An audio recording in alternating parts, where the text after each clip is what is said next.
we have our own sports in Ireland. We have Gaelic football, which is like a cross between maybe rugby and soccer in many respects.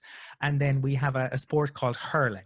And hurling, is like field hockey mixed with lacrosse, mixed with a little bit of murder. It is the fastest field sport in the world, and I would definitely encourage anyone listening to go to YouTube and check out hurling. It's a fantastic sport. But both Gaelic football and hurling are amateur sports in Ireland, so nobody's paid to participate.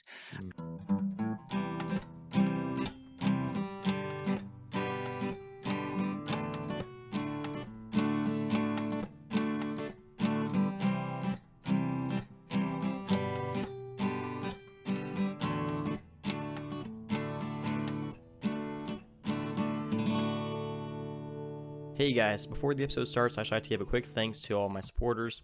It's greatly appreciated that anyone who listens to this podcast supports it. It's very nice to know that people are willing to help out with this and that they see it to be something worth investing in. Right now, it's just faith. Thank you again, whoever you are, for donating to this podcast. It's by no means an obligation, so anyone listening to this, don't feel like you need to give me any kind of financial support for this. Any is appreciated, but again, I'm not going to ask that of you guys. I don't like to ask you guys to pay for a product like this. It's just something that I like to do for fun. So yeah, definitely not required, but greatly appreciated when it is. I also like to thank our sponsor for today's episode, Anchor. There will be an ad for that halfway through, but again, just thank all of you for so much for tuning in every episode and just giving your undivided attention and support, and it means so much to me. So thank all of you, and I hope you enjoy the episode. Hello and welcome to Talk Ag to Me, the podcast dedicated to improving ag literacy around the globe. I'm your host, Brandon Black, and in today's episode, we're going to be taking a little bit more of a dive into the education systems, a little bit less in agriculture, but we're going to have some of that in there too. Today to talk about this topic with me, I have my guest, Colum, and if I pronounce that wrong, please let me know, but I'm going to let him give his own little introduction here. Hi, Brendan. Great to have the opportunity to chat to you today, all the way from Dublin, Ireland. No, you're spot on in your pronunciation. I am Colum Cronin. I work in education as, I guess, an academic advisor in many respects, though currently with a focus on international students and recruitment as well. But I've worked in the higher ed sector for about 15 years or thereabouts, and I host a podcast with a colleague in California. So I'm used to this transatlantic collaboration and dealing with time differences, and that's Adventures in Advising. So anyone out there who is interested in higher ed, you can check us out wherever you get your podcasts. And I also have a podcast about the Denver Broncos because I'm a big Broncos fan. So I think I spend my time. It's interesting. I love Ireland, and we'll probably talk a little bit about that. But I also operate a lot on American time. Between that, the Adventures in Advising podcast, I've been watching Denver Broncos games. So I'm either on Pacific time or Mountain time or Irish time. Sometimes it makes it interesting. I can tell you that. But delighted to have the opportunity to talk to you today. Awesome. Well, I'm happy to have you on, and happy to hear that you're almost more American than you are Irish. Almost. I think a good dollop of everything. Yeah, no, that's awesome. Glad to hear it. So before we jump into our conversation today, and as you mentioned, it's going to be mostly about the education system, kind of the United States versus Ireland versus other parts of the world, and that sort of thing. Upper education versus lower, all that. Before we jump in, as I do with every guest I have on this podcast, would you mind telling us if you have any experience in agriculture or any history in agriculture in your life? Not specifically. So I come from a family of farmers. My grandparents were farmers, and their parents before them were farmers. We go all the way back. But in Ireland, obviously, the tradition was for the farm to go to the eldest boy. So my mother wished she was still a farmer, but she didn't get the farm. So I would have visited my uncle's farm growing up, and he had a dairy farm, so I would have been around that and experienced that. But no, I grew up in a town. I'm a townie, as we would say in Ireland. So that's my experience. But Ireland is a nation famous for farming and famous for agriculture, and I know that we export a lot of dairy products, even to the United States. Mm-hmm. So Kerrygold butter is quite famous. But as for me, no, I didn't grow up a farmer. Ah, well, hey, that's okay. I mean, you got more experience than half people on this podcast anyway, so that's awesome.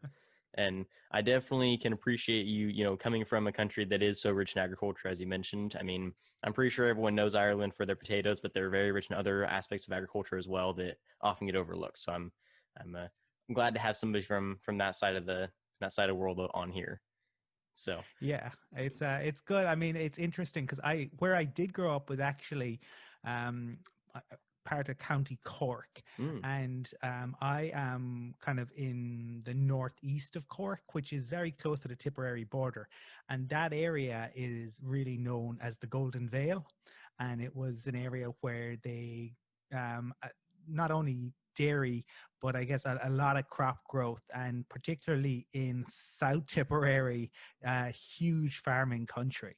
wow, awesome. Might have to have you on for an episode just on Irish agriculture.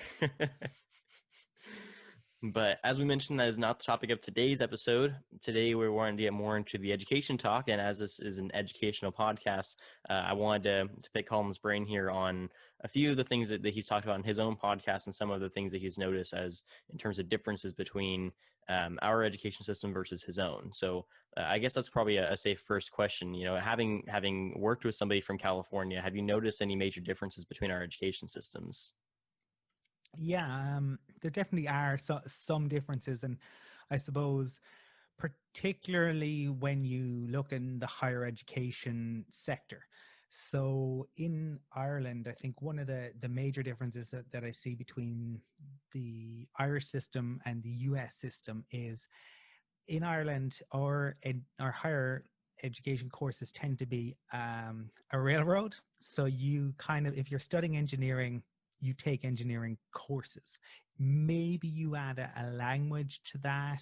And at the institution that I'm at, which is Dublin City University, we have what's called the Uni module, which recognizes, I suppose, work outside the classroom. So if that's with a club or a student society or a volunteer organization, but that's even relatively new in Ireland. So it tends to be very, very focused. You don't have the gen ed subjects that you do maybe in an American context, and you don't have people generally choosing or changing majors like you do in the American system.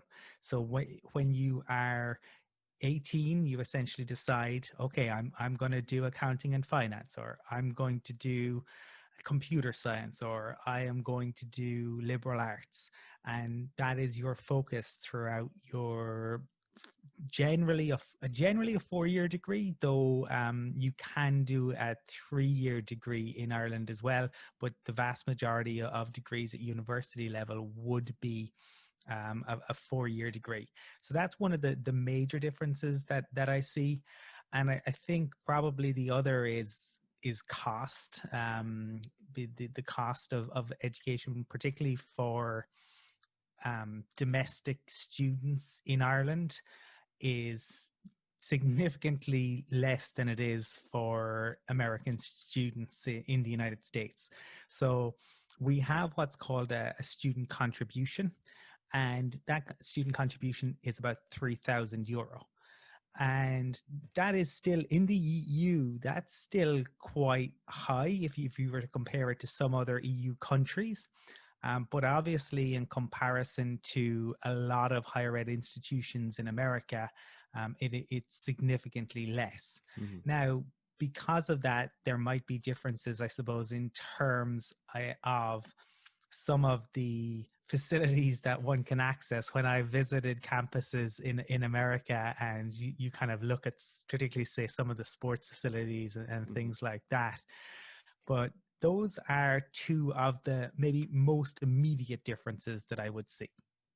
Okay, interesting. So I kind of assumed that cost would be one of them. And I know that a lot of different European upper education systems don't tend to have the systems that we have in terms, like you mentioned, like the general ed idea, and that oftentimes your field of study is kind of your field of study for the entire time. And in the United States, as I'm sure you've learned, we have a very high rate of people changing their major throughout their upper education experience, pretty frequently. I mean, I know many of my friends have changed their field of study probably 3 or 4 times already.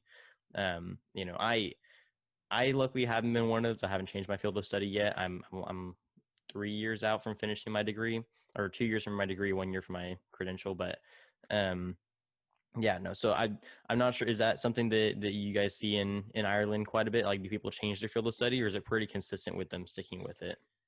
It's pretty consistent. Mm-hmm. If you are to change, you can look to transfer, but a lot of the times, because you tend to specialize, those credits won't transfer over. So Mm-hmm. you might get somebody who might change institution. Maybe they're studying in Dublin, and then something changes and they want to study in Galway, which is in the west of Ireland. So they might move to Galway, and then there might transfer might be possible if they're moving into, say, accounting and finance, and they've been studying that in Dublin as well. But in terms of changing tack completely, generally in Ireland, that would mean that you'd have to go back and start from scratch. Now, sometimes that does happen, obviously, but because you are going back to begin, a new degree, essentially, it means that it is far less common than I would say it is in the United States. Huh, interesting. So do you see that I guess my question is, like, why do you think that is? Like, is there more incentive for students to kind of have their stuff figured out before they get into upper education, or is it more of like a, you know, there's less there's less variety in paths to take, or what seems to be your idea on that? I think it's a little bit of everything in terms of what you've outlined there. Mhm. I think there are there are fewer options in some respects. I think, once you add, once you add costs to things, people want more options, Mhm. and so that's part of it. And I think there are probably some swings and roundabouts to that. I'm even thinking about, say, the work that I do and have done, and people working in student support services or student affairs in Ireland.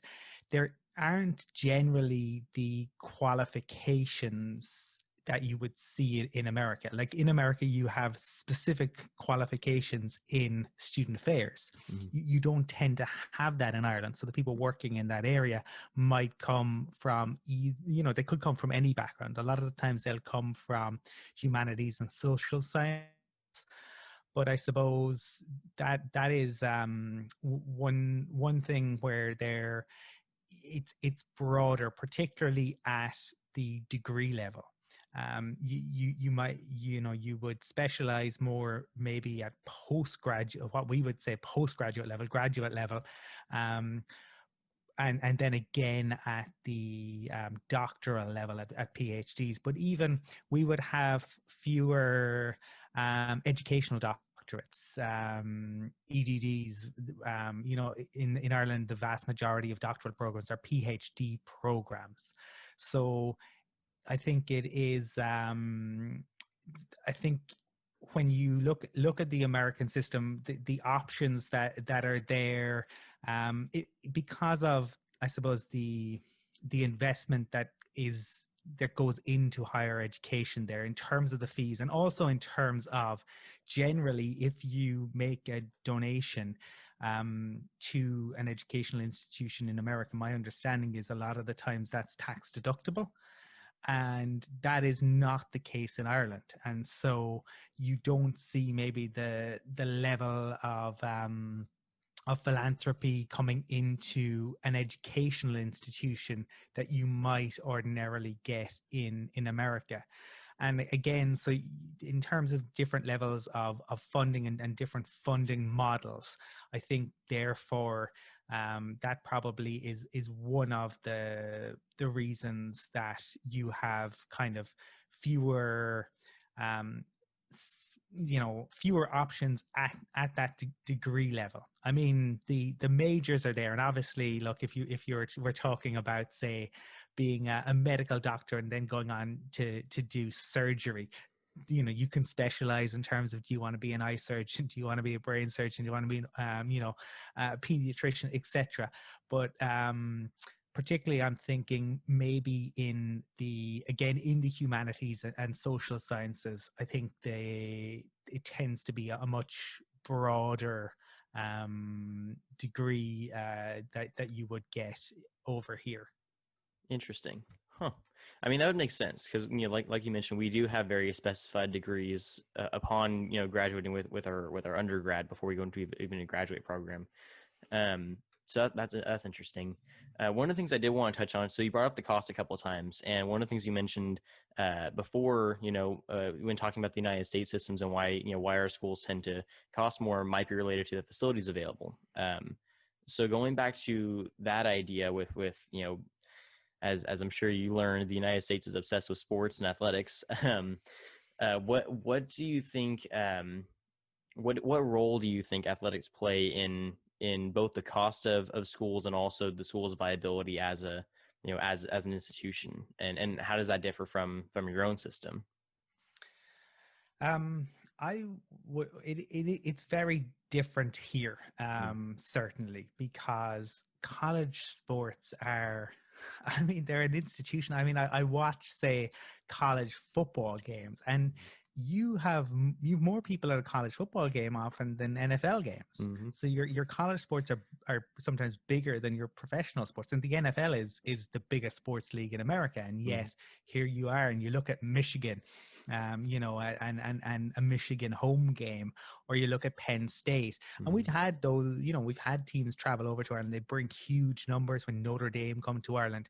College sports in Ireland it's totally different. Professional sports are where, the money is, and therefore much bigger.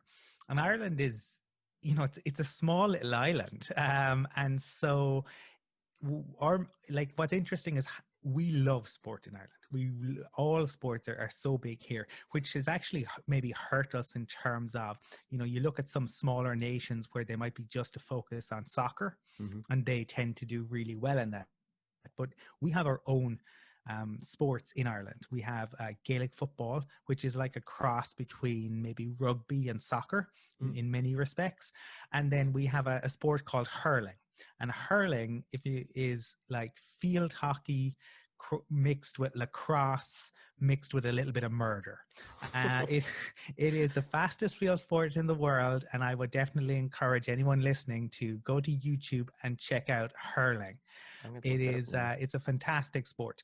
But both Gaelic football and hurling are amateur sports in Ireland, so nobody's paid to participate. And we have an All-Ireland championship that takes place, and we have in our Croke Park, where the final takes place, holds 86,000 people, which for an island nation of in and around probably between 7 and 8 million is a pretty sizable stadium. And it's packed. It'll be packed for the final, packed for the semi-final, even all the way through the championship. People watch. But I suppose that tends to be the focus for Gaelic football and hurling.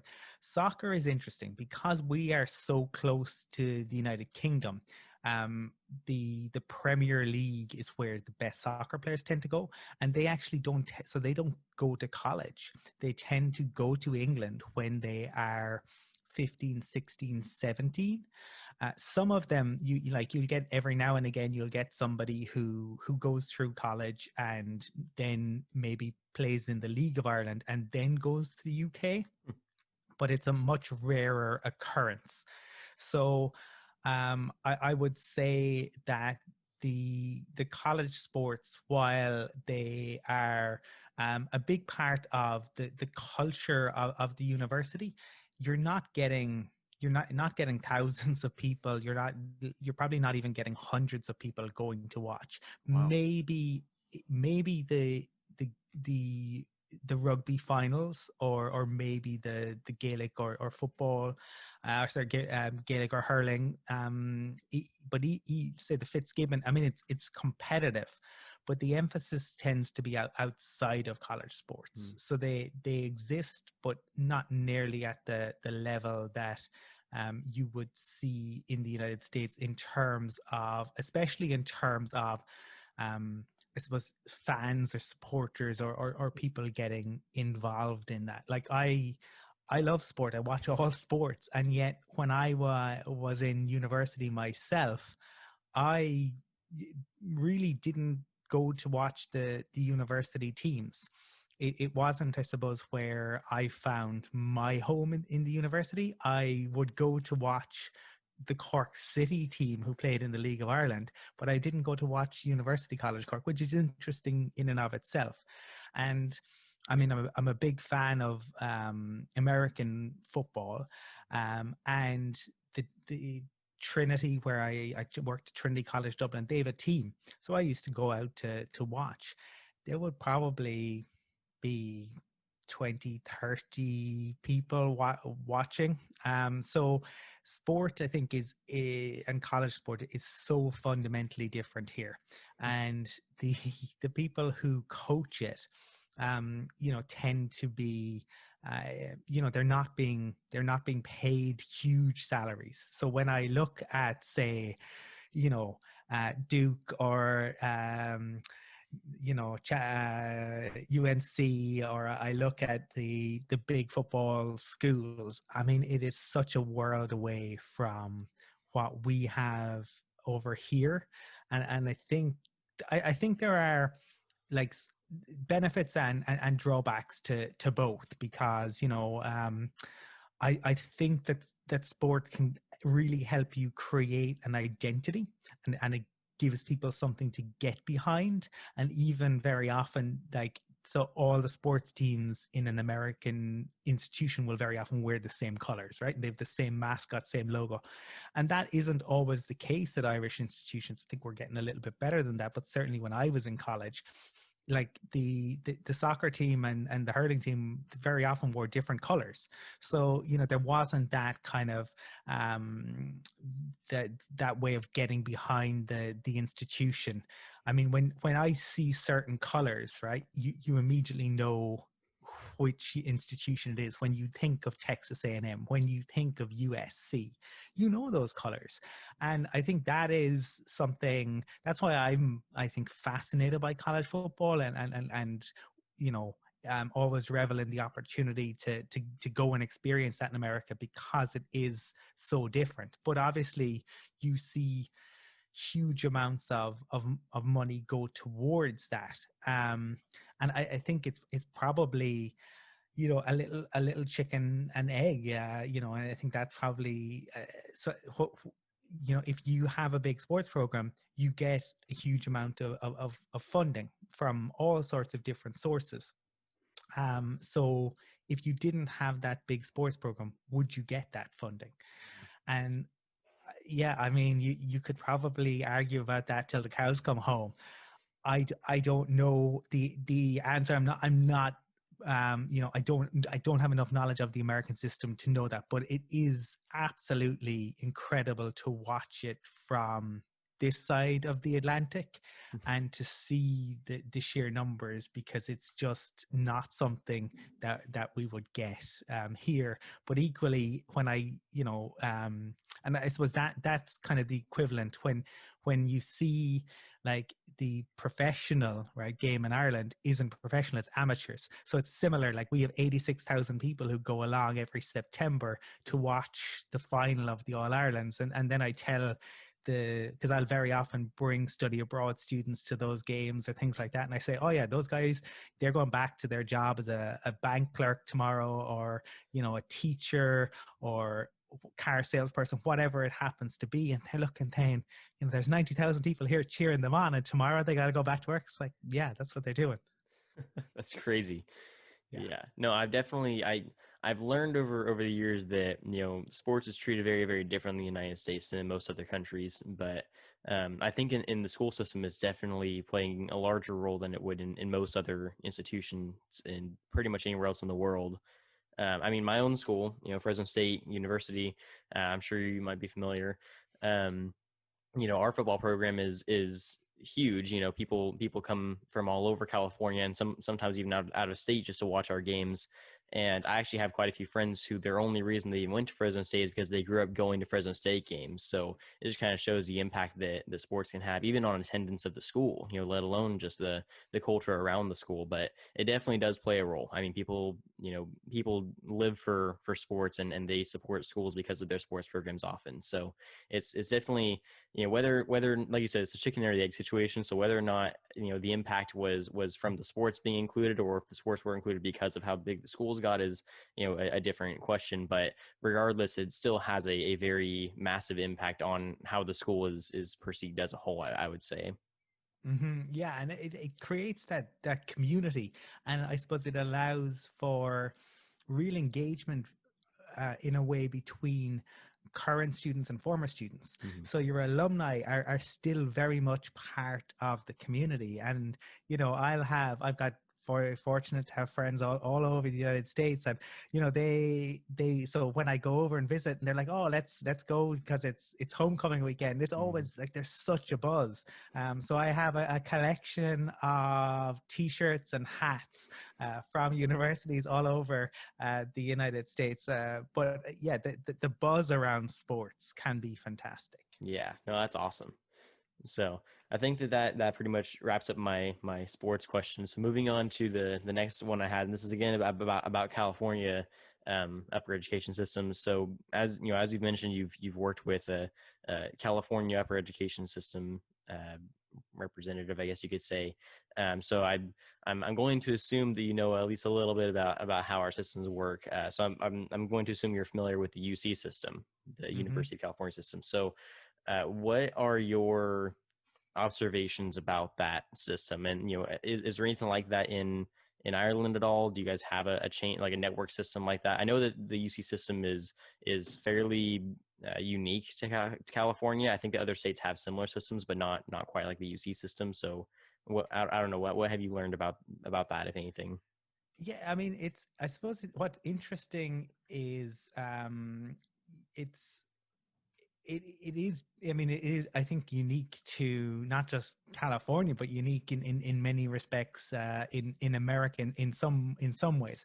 We don't have, like, we have what was known as the NUI system.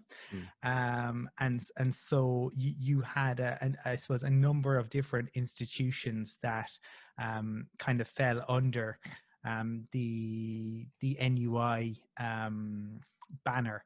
But I think that it was never in the same way. And even like, you used to have um, University College Cork, University College Dublin, University College Galway.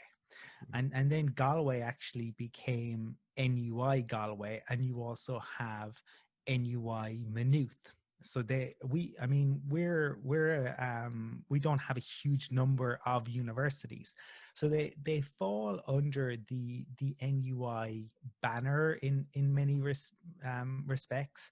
And UCD and UCC and even like UL they all fall under that banner, because that is essentially the awarding body for degrees. But outside of like Galway and Maynooth sharing the NUI name, and UCD and UCC sharing a name, there aren't there really aren't that many connections. It's not like that there's an NUI president who oversees or makes decisions. Um, the the universities in Ireland have a representative body in terms of the Irish Universities Association. And then there are kind of wider, we have our technological universities, which are relatively new here, the institutes of technology, and the private institutions. And so they all have kind of different bodies. Universities can award their own degrees. So if they set up a new degree program, then as long as the NUI body recognizes it, then it will be recognized. Whereas for maybe the private colleges, they have to go through a process with QQI, who are Quality and Qualifications Ireland, and so they actually there's a huge process where they kind of have to go through and ensure that it's signed off on there. So in Ireland, it like our third level sector, we have actually just received, or there a new position has been created within government for a minister for higher education. I guess it formally fell under the Department of Education. So we've always had a minister for education, and there were kind of junior ministries, as they were called, who were looking after higher education. But universities have become, and particularly around research, and I'm sure this is the same, around the world, but research and research funding has become so important. And Ireland has been fortunate in that our education system, going right back, to being the land of saints and scholars, and that we've always had an emphasis on education, and we have probably punched above our weight in terms of research funding and things like that. But I think higher education is undergoing something of a sea change in the last maybe decade or 15 years. And we were seeing huge numbers of international students, and we still see significant numbers, but I think you're seeing investment in universities in Asia that maybe at a level you hadn't seen previously. And so research funding opportunities are increasingly competitive. And so we have created this ministry for higher education with a focus on the research aspect side of things. And then I think also just in terms of the wider aspects of universities, and I suppose the student engagement. And it is like university in Ireland, it is undergoing, I suppose, such a change from even when I went to university, which was still in the 21st century, but seems, just because it was just over a decade ago, seems just such a different period. So one of the differences I see is, I suppose at that time, we actually had a free fees initiative in Ireland. So a lot changed after the economic crash. And so maybe people didn't take it as seriously. In some ways, some people didn't, but it also allowed for maybe more of a freedom to, I guess, try different things. So again, swings and roundabouts a little bit, but I think that you've seen that change. The economic crash happened, and research funding became really important, and Irish universities needed to find a way to compete, and so they began to really recruit internationally. And I had worked on a study abroad program for a number of years, so I had worked with international students, but the real recruitment began after the crash. And so we have seen, I suppose, a significant rise in the number of international students in Ireland since kind of in the last decade, which has been great and really added to our universities in a fantastic way, in terms of the academic and educational side of things, and also in terms of, like, I see the broadening student societies, clubs, interests, food options on campus have improved, and the variety has increased, which is great. But I think this all started with the UC system, and just that, like, Ireland, we don't have anything like that. But I wonder if we'll end up with something like that. Just that I suppose what my point is the way in which Ireland, the education system here, has changed in a decade. Like, if you looked at Irish education, if we went back 15 years, 2005, we had international students, but we didn't have the sorts of cohorts. Like, I would say, a lot of institutions right now, we're looking at 15 to 20% of the student body being international and really diverse, which is great. And that wasn't the case then. You didn't have the Ministry for Higher Education.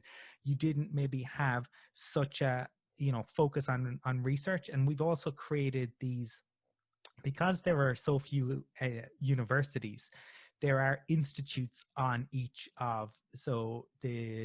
campus. So different campuses have specialize in different things. So we have at DCU, we have the National Institute for Digital Learning, and we also have the Water Institute. And so all of the other universities will feed into those institutes, and they will have institutes at Cork and at Limerick and at Galway and at UCD and Trinity as well. And they all look at different ways, but there's no point in a system where you have, 8 or 9 universities in them competing with one another.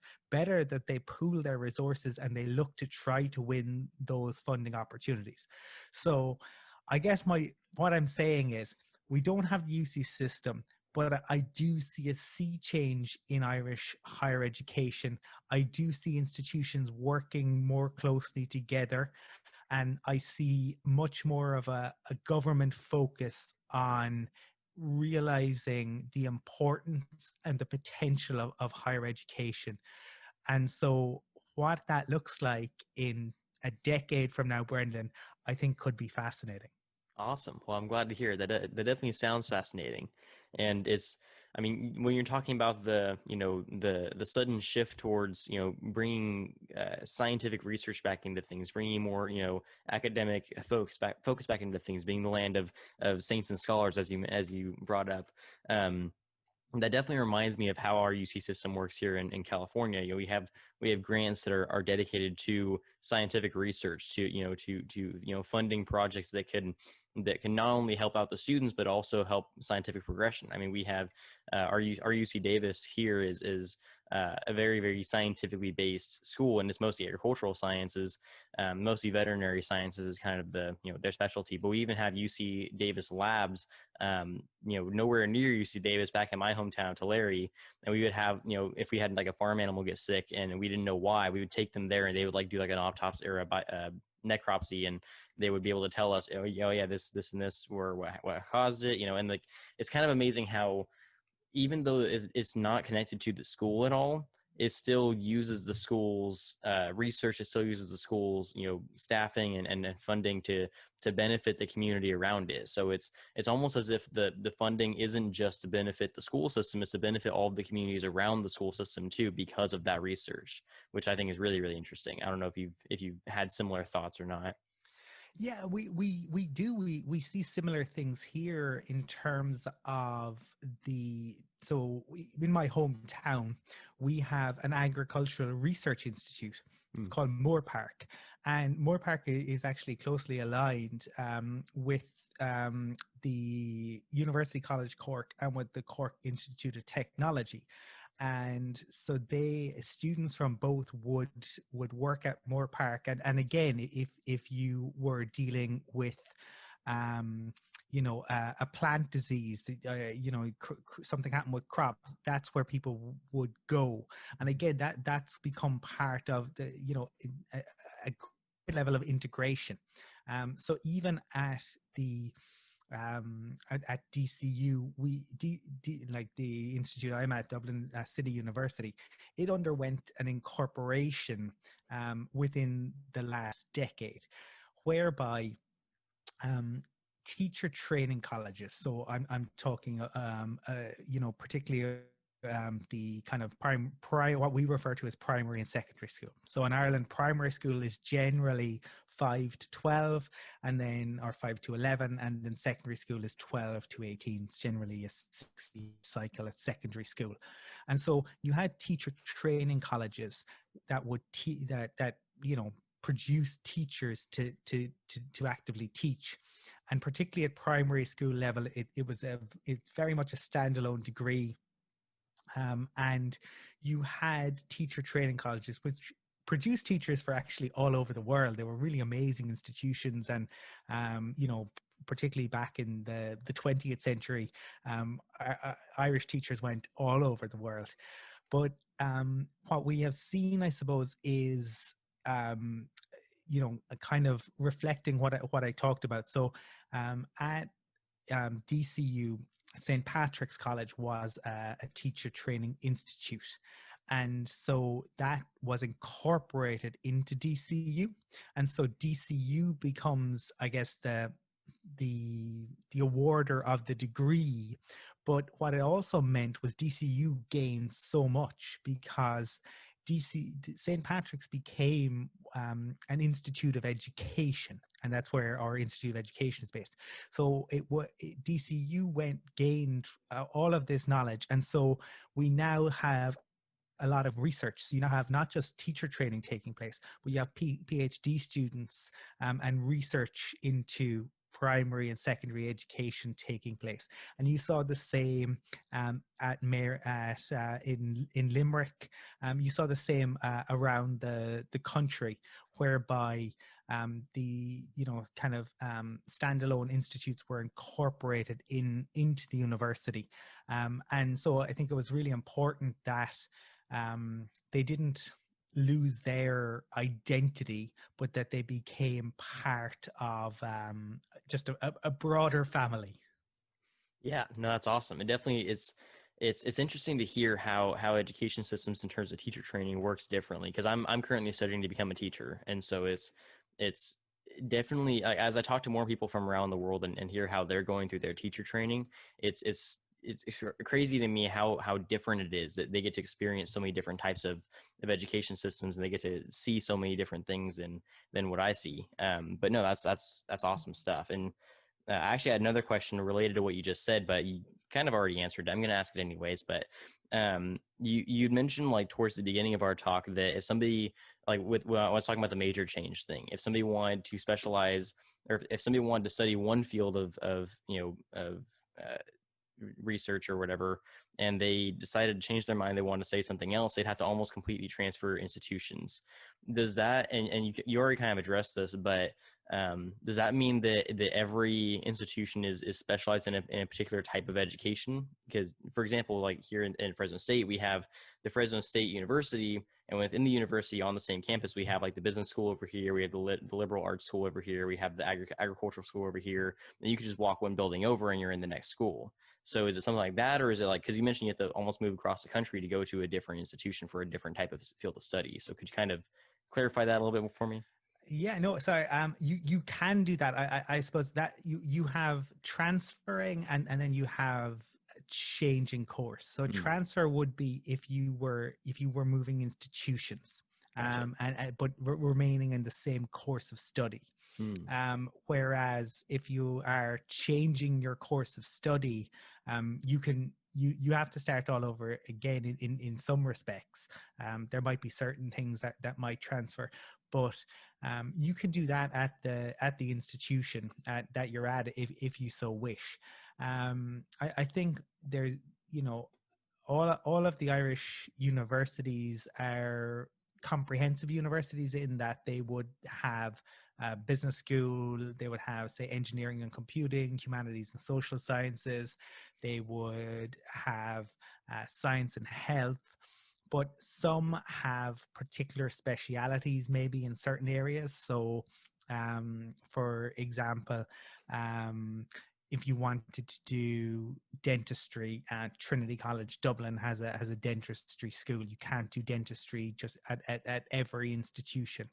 And I think any institution, there are always going to be certain fields of study that are particularly strong. Maybe they have a particularly strong dean or head of school, or a faculty member who's really, you know, top of their field in terms of research. So I think that will always exist. But I think for the universities in Ireland, most of them are reasonably broad, and so you would have a lot of options if you were starting over. So it is possible to do it on the same campus, but equally we would sometimes see students, you know, maybe transfer from they started in Dublin, and then they end up transferring down to Cork. It's not that common, but it definitely does happen. Interesting. I mean, that makes sense. When you mentioned that, I was like, did they only have one school for each type of field of study? Like, that doesn't sound right, but I don't want to be wrong, so I thought I might as well ask. I'm glad you did. So I know we're getting close to the end of our time here. I did have a few more questions. I'm not gonna get through all of them, which is fine by me. I had a couple work away. I'll work with you as much as possible. So work your way through. Okay. Well, I've only got 3 more on my list, so I'll leave it at that. My next one is on. You mentioned that you worked with the study abroad program quite a bit. I really just want to know, like, what kind of people have you met? Like, what people have you, like, from what countries have people come to you from? What kind of work have you done with them? What kind of education were they studying that brought them to Ireland? What has been your experience with the study abroad program? I suppose I have a lot of experience with it in different ways. So I actually used to run a study abroad program, which was fortunately very successful, and that was with students from US institutions. So for a lot of those students, there were a number of reasons. Some of them had family who came from Ireland. They wanted to come and study. Others were interested in Ireland because maybe theater or literature or poetry, and others just because Ireland is an English-speaking country and their institution insisted that they had to do study abroad for a semester or something like that. So any number of reasons that people came to that study abroad program, and they would spend generally a semester or a year. In the universities where I have worked, like, we have students from all over the world, and again, they come for different reasons. So Dublin has become a tech hub. It is the referred to as the Silicon Valley of Europe. And so for students who are interested in computing, in tech, coming to Dublin makes a whole lot of sense, because you can do a 1-year master's program, you can graduate, and then we have a 2-year stay back option. And that provides a pathway into getting a work permit. And so you could, for a 1-year investment in your education, suddenly you open the door to a career in tech. So that is obviously enormously attractive to a lot of students. I definitely would see students, who come over as well, because Irish people have traveled all over the world, and they've heard stories about Ireland, so they come to study. So I have seen students from both North and South America, lots of students from Asia, students from Africa, students from Australia and New Zealand. So this morning I was actually talking to a student from Russia who may be coming to join us. So it really is an incredibly diverse student body that we see across all the institutions in Ireland. So I definitely think Irish lineage plays a role for some students. Ireland's impact on the world, and the fact that, you know, there's so many famous Irish writers definitely plays a role, and the career opportunities that now exist in Ireland is probably the third largest piece that I see in terms of attracting people to come and study. The Wow. other thing just on study abroad is that in Europe we have what's known as the Erasmus program. And Erasmus program is like inter-European study abroad, but it's you actually get funding for the Erasmus program. It comes from the European Union, and so I'm passionate about education. That probably comes across. I really think it can be life altering for people, and I've seen that firsthand. Um, and I think travel and getting to meet people from new cultures and get an insight into their point of view is really transformative. And so Erasmus is fantastic because it allows people who maybe otherwise wouldn't be able to afford to travel to take that opportunity and to go to another country and to study, either, you know, in their own language, or the opportunity to learn an entirely new language. And there is funding for the travel. There is funding for a stipend while you're there. You're not going to get rich off it, but it makes it possible. And the other piece about it is that you only pay fees to your home institution, so that you don't pay. So if you're the institution you're going to is, you know, much more expensive, you don't have to worry about that. There's an agreement. It's reciprocity. So if you send a student to us, we will accept them, as long as when we send a student to you, you accept them. Makes sense. That's awesome. No, I looked into studying abroad for a little while. I'm not sure if I'll end up doing it, but it was definitely interesting to learn about. And I've known a couple people who have studied abroad before and have really really enjoyed it. I actually got to listen to a speech by a veterinarian who actually went to University of Dublin for her veterinary school. So I thought that was really interesting. Uh, Yeah, we would get a lot of students from North America, from mhm. both Canada and the United States, who come to study both medicine and veterinary medicine. So I would have met with a lot of those students over the years.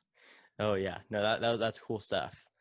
So I think that my next question, not to you know cut that one short, but you pretty much answered everything I had on that point. One of the things that I think you might have brought up very briefly, maybe not. I it's been brought to my attention that the United States is kind of exclusive in the way that we have community colleges, lower division like colleges that are usually 2-year programs just to get rid of general ed kind of stuff, and then moving on. If you guys don't have a general ed program, does that mean you don't have any kind of community college system either? Not in the way that you would have, say, community college in the United States. Okay. So we have adult learning, and we have, so what we refer to as continuing education. So in Ireland, we have what's known as the National Framework for Qualifications, and it goes from level 1 to level 10. And level 10 is a PhD, a doctorate.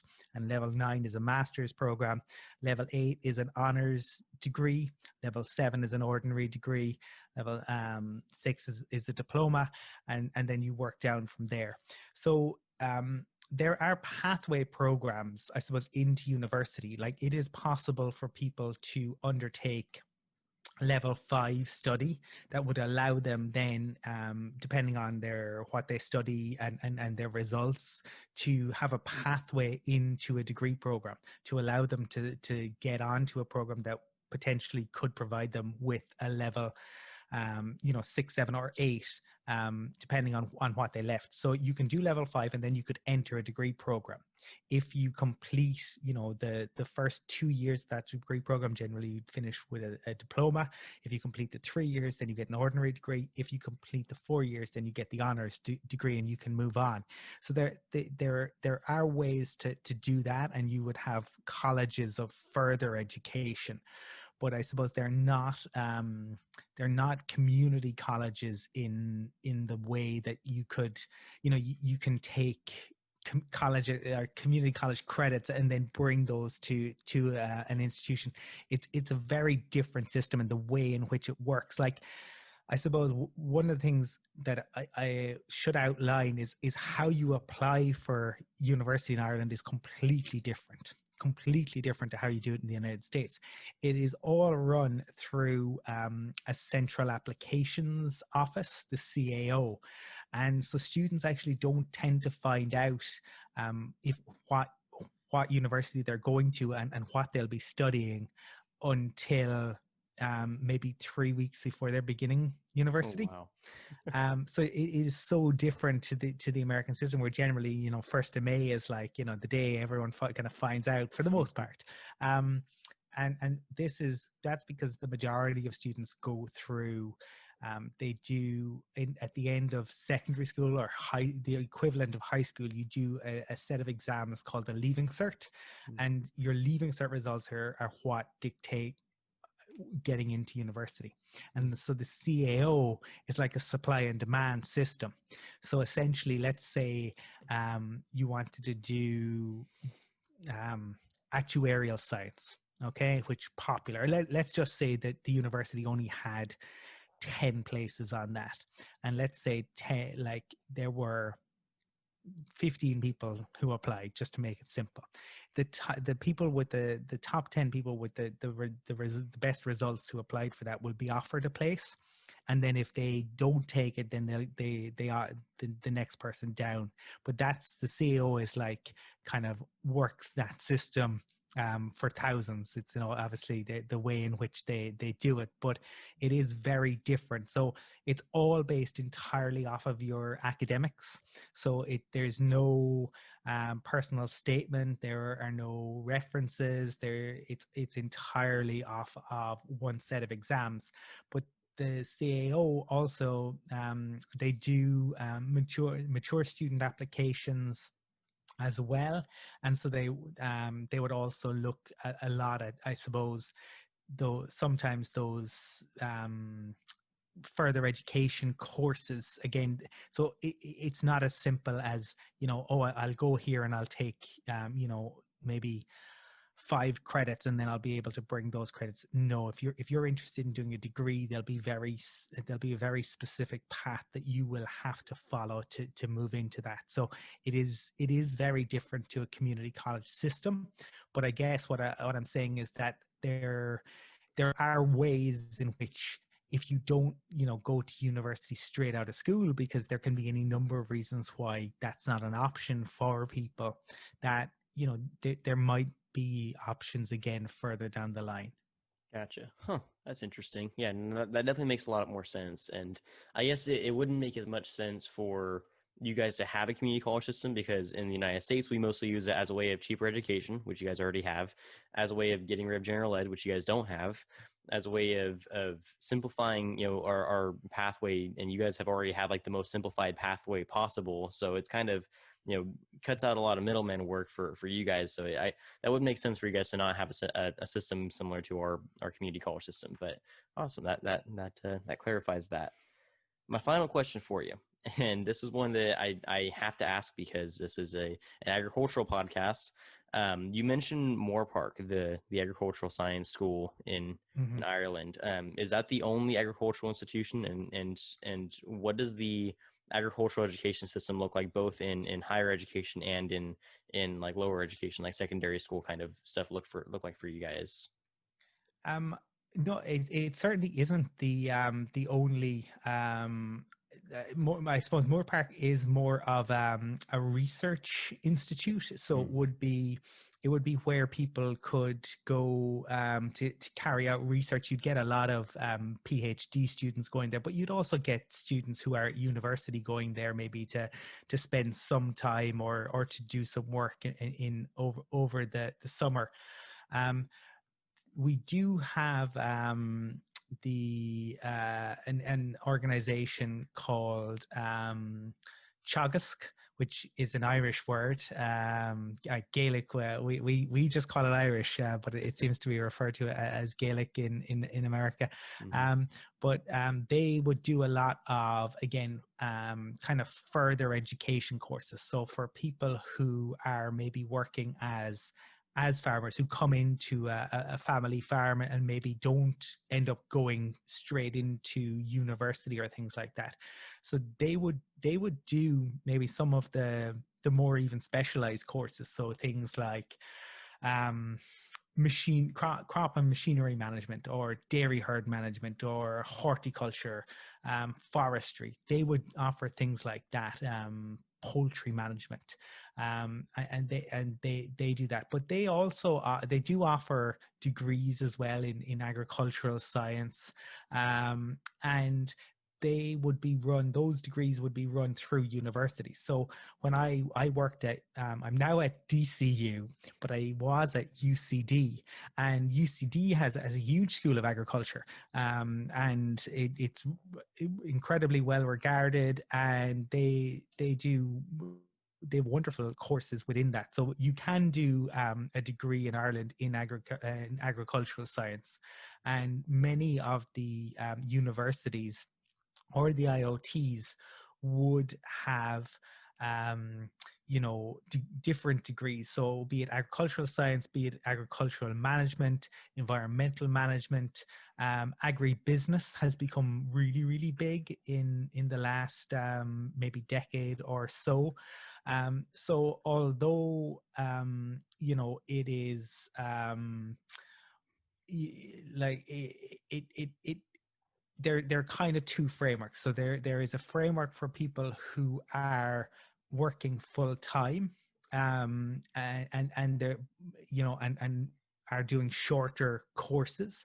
But it is possible to go straight from your secondary school, your high school, and do a degree, and do a master's if you so want.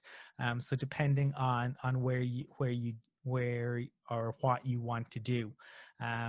So for generally what you would find maybe is that you might have somebody who goes and studies and does a degree in agricultural science, then they might go to Moore Park to carry out either a master's by research or a PhD program.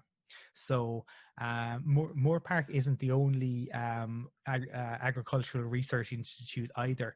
You have a number of them again around the country, given that Ireland has such a kind of a rich history in terms of agriculture. It's the one I'm most familiar with because it is part of my hometown, and people always knew, and I knew people who worked there growing up, or my friends' parents worked there, and you'd hear of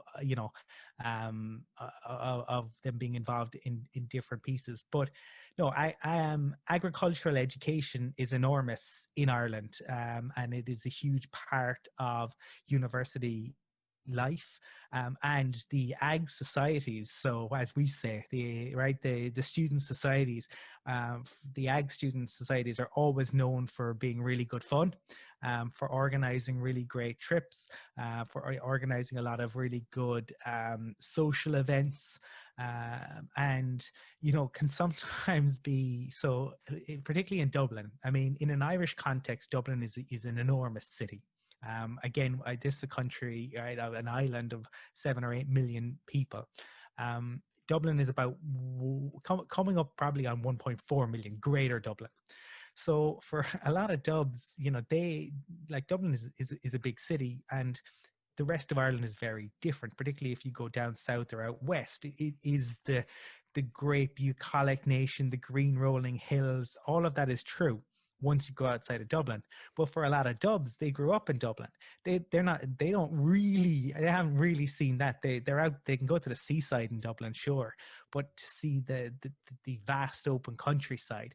So they get the opportunity to do that. And a lot of the ag societies will like organize trips to Kerry or to Cork and do weekends away.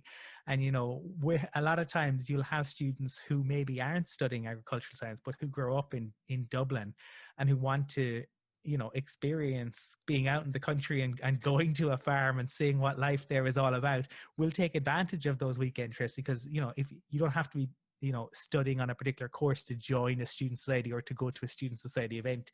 You pay the event fee and away you go.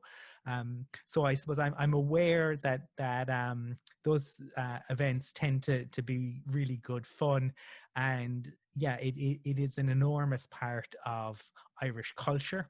I mean, I like, for example, people again from outside of Dublin, right, are like kind of jokingly referred to as culshies, right? And that comes from agriculture, working in agriculture. So you're a culshie. So like in Dublin, even though I've lived in Dublin for 15 years now, technically I'm a culshie because I grew up outside of Dublin.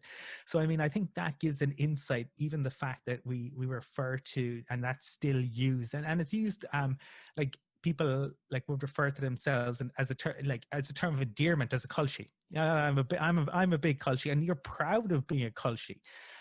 So I think that tells you how important agriculture remains even in 2020 in Ireland. Mm, that's awesome. No, I'm glad to hear that ag education is so huge over there. It always warms my heart to hear that other countries are still taking pride in their agricultural roots, as it were. No, that's good to hear. Especially here in the United States, agriculture is huge, but it's kind of almost being forgotten in translation. We've had massive issues with our ag education here in the United States. The programs are great. The problem is that nobody is in them. So that's the whole purpose of my podcast, is to try to bring agricultural education back to the mainstream conversations, because it's interesting stuff, I think, and people tend to love it once they get into the conversation about it. But it's just getting them there that's usually the hard part. So it's nice to hear that Ireland has not been lost in that train. So that's awesome. Yeah, no, it's still definitely the case, and I would encourage anyone to come over and to get out. Like, Dublin is a brilliant city. I love living in Dublin, and the nightlife in Dublin and the history and the museums are fantastic. But if you come to Ireland, get down to Cork and West Cork and Kerry and out to experience the West and see those old stone walls. It's an experience unlike any other. No, that sounds so cool. I've always wanted to visit Ireland, so I think that if I ever do, I'm definitely checking out all the countryside, all the historical sites. I'll pay a visit to Dublin because you have to, but I'll definitely be admiring all of the farmland and all the greenery. Good So stuff. awesome. So yeah, that was my last question. I definitely appreciate you coming on here and answering all those for me. I know that we probably went a little bit longer than I had initially planned for, but that's all right.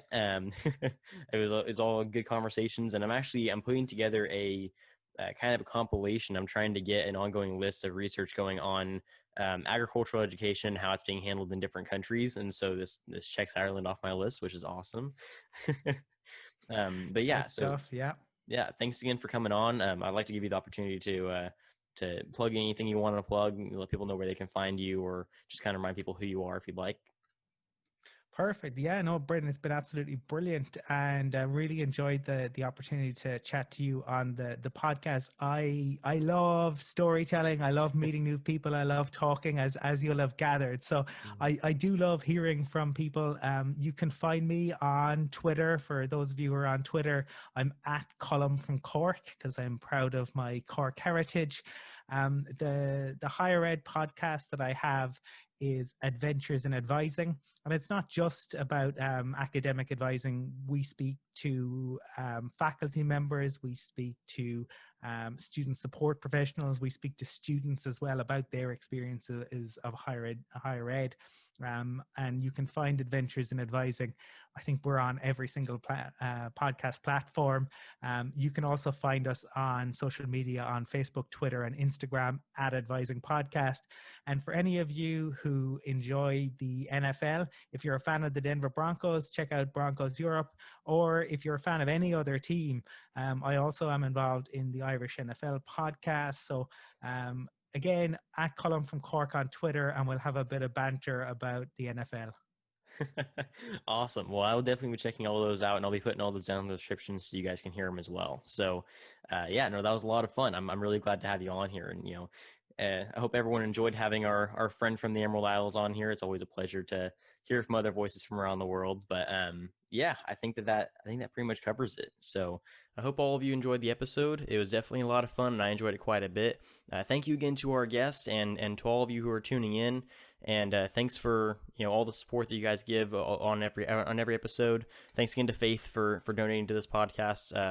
A monthly subscription, which again is not necessary or obligatory, but I greatly appreciate it all the same. Thanks again to our sponsor, Anchor, and all that you do in terms of financial investment of this podcast. And yeah, that's all I have for you guys. So I hope to hear from you next week. And don't forget, if you ate today, thank a farmer.